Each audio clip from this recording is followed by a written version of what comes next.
If someone had told us a few years ago that two tiny kittens would become such an important part of our lives, we would never have believed it. For more than 60 years, we had always been dog people. Cats simply weren't our thing.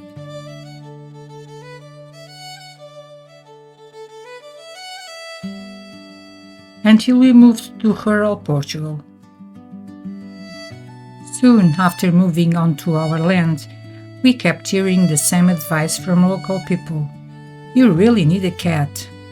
There were plenty of field mice, and moles too. We wanted a natural solution. Using poison was never an option for us.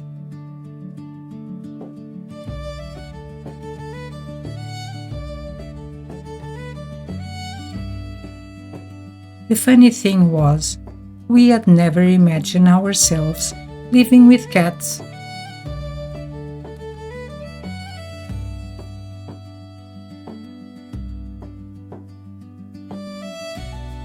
A few months before moving here, we rented our last apartment. The owner had a cat. To this day, I still don't know his name.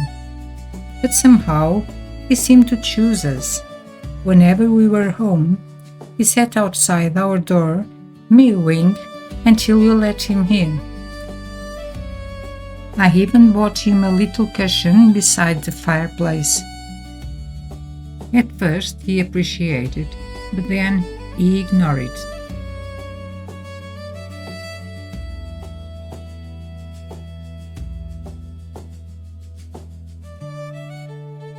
He always preferred sitting on the sofa right beside us.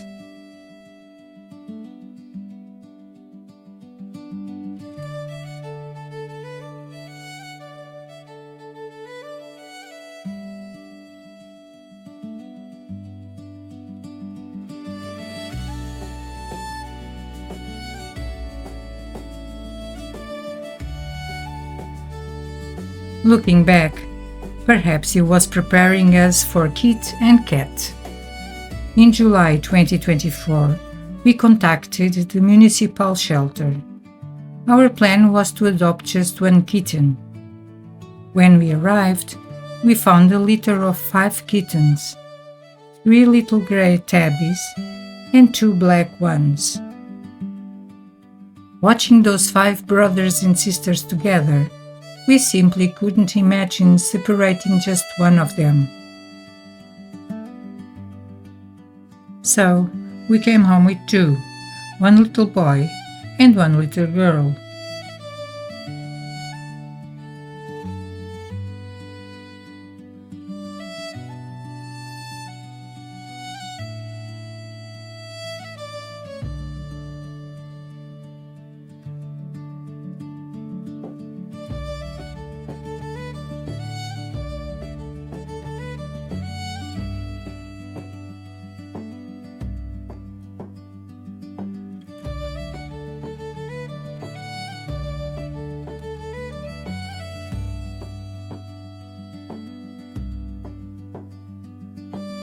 Looking back, it was the best decision we have made.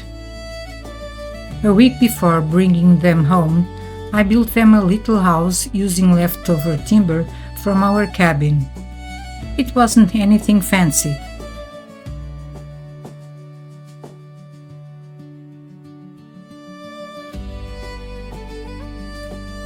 Just a safe place where they could begin their new lives.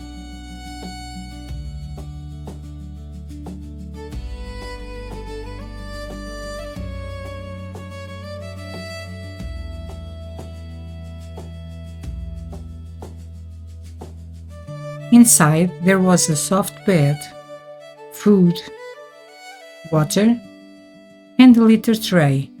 Everything was new to them. At first they were frightened, but after only a few hours, they were already playing together.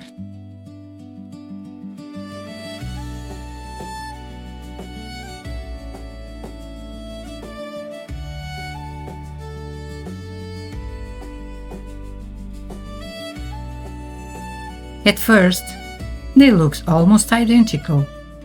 We honestly couldn't tell them apart. So, I crocheted 2 tiny collars. Problem solved.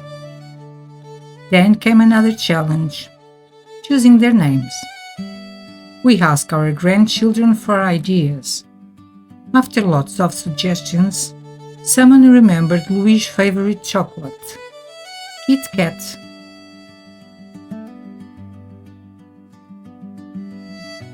And that settled it, Kit and Kat. During their first week, they stayed inside their little house. We wanted them to feel safe before exploring the land.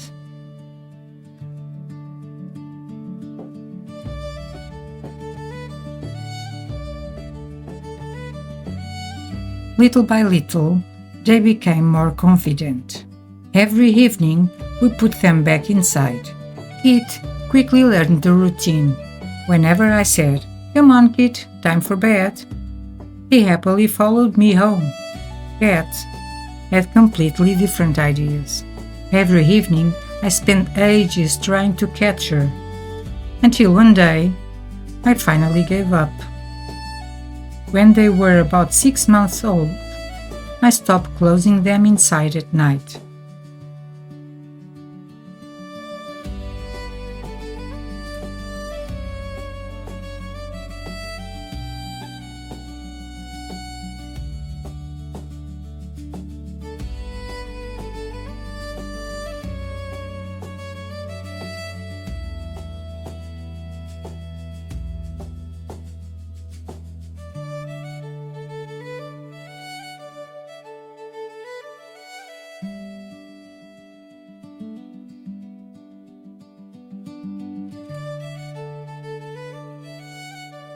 Instead, I placed a small shelter beside our cabin, a place where they could stay close to us,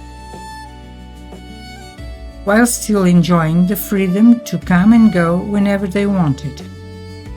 It suited them perfectly. When they were kittens, they were almost inseparable. They slept together, played together, explored together. As they grew older, they slowly became more independent. They still get along wonderfully, but nowadays each of them enjoys having their own space. Even though their food bowls are side by side, they almost never eat at the same time. It's almost as if they politely wait for one another.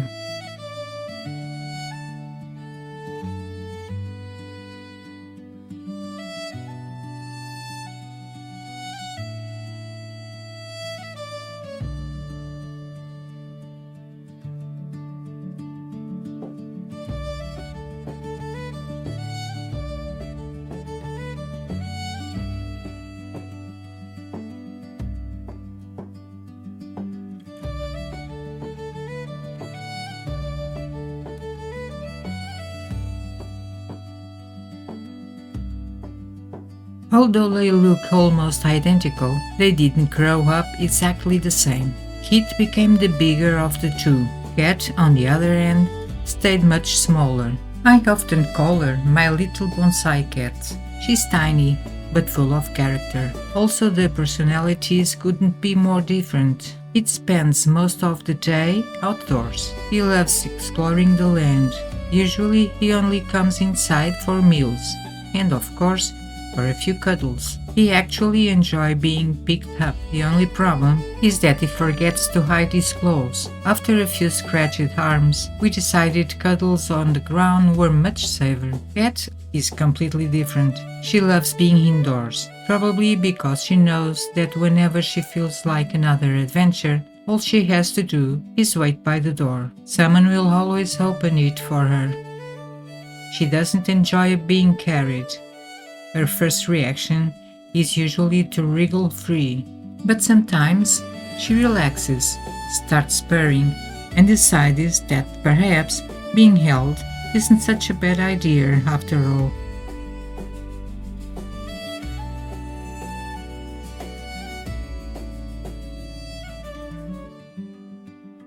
Living with cats also means accepting that not every idea is a good one. During their very first Christmas, we decorated the entrance of their little shelter. The decoration survived for about 5 minutes. Apparently, Christmas decoration make wonderful cat toys. Today, they spend their days exactly as they choose.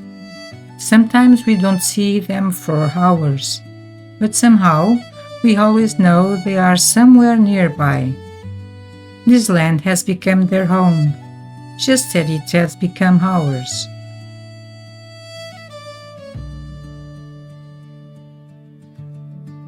When we first arrived here, we thought we needed one cat. What we didn't expect was that 2 tiny kittens would quietly fill our everyday life with so much happiness.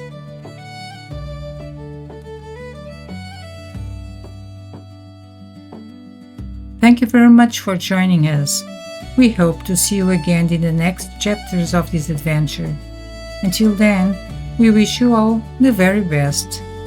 A warm greeting from Portugal. See you soon.